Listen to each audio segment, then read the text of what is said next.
మరి తదుపరి రాశి అయినటువంటి మకర రాశి వారికి ఈ రోజు ఎలా ఉంది? మకర రాశి వాళ్ళకి ఉన్నత విద్య కొరకు, దూర ప్రయాణాల కొరకు, అలాగే ఆర్థిక సంబంధమైన అంశాల కొరకు ఆగుతూ వచ్చిన పనుల విషయంలోనూ అధిక శాతం దృష్టిని కేటాయిస్తూ ముందుకు వెళ్ళడానికి మీరు ఎక్కువ శాతం కృషి చేస్తారు.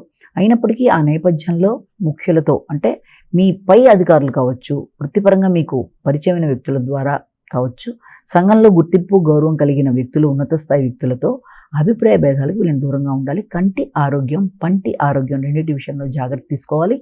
భాగస్వామ్య నిర్ణయాలలో మీరు తీసుకునే నిర్ణయాలు కొన్ని సందర్భాల్లో కొంత ఘర్షణను పెంచే విధంగా ఉండే అవకాశం ఉంది కాబట్టి ఆ విషయంలో కూడా తగిన జాగ్రత్తతో ముందుకు వెళ్ళాలి. ముఖ్యంగా తండ్రి ఆరోగ్య విషయంలో కానీ, మీ ఇంటి పెద్దల ఆరోగ్య విషయంలో తగిన శ్రద్ధతో ముందుకు వెళ్తారు. కుంభరాశి.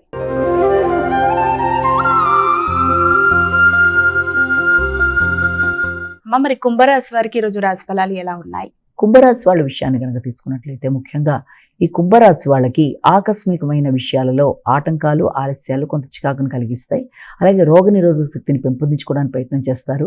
ఇబ్బంది పెట్టే ప్రత్యర్థుల్ని అధిగమించడానికి విశేషంగా వారి మీద మీరు ఇది చేసి మీరు మంచి విజయాన్ని సాధించడానికి ప్రయత్నం చేస్తారు. శ్రమ అధికంగా ఉంటుంది, బాధ్యతలు అధికంగా ఉంటాయి, సమయానికి పనులు అవ్వటం లేదేంటనే ఘర్షణ అధికంగా ఉంటుంది.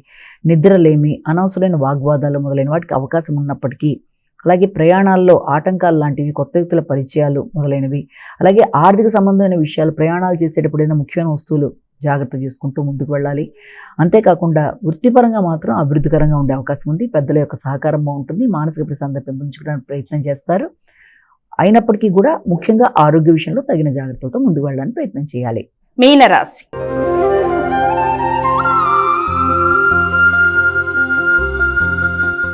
చివరి రాశి అయినటువంటి మీనరాశి వారికి ఈ రోజు ఎలా ఉంది? వ్యాపార వ్యవహారాల్లోనూ, జీవిత భాగస్వామి సంబంధించిన విషయాల్లోనూ, వృత్తిపరమైన విషయాలు అన్నీ కూడా చాలా వరకు మీరు అనుకున్న ప్రణాళికాపరంగా ముందుకు వెళ్ళడానికి అనుకూలంగా ఉంటాయి.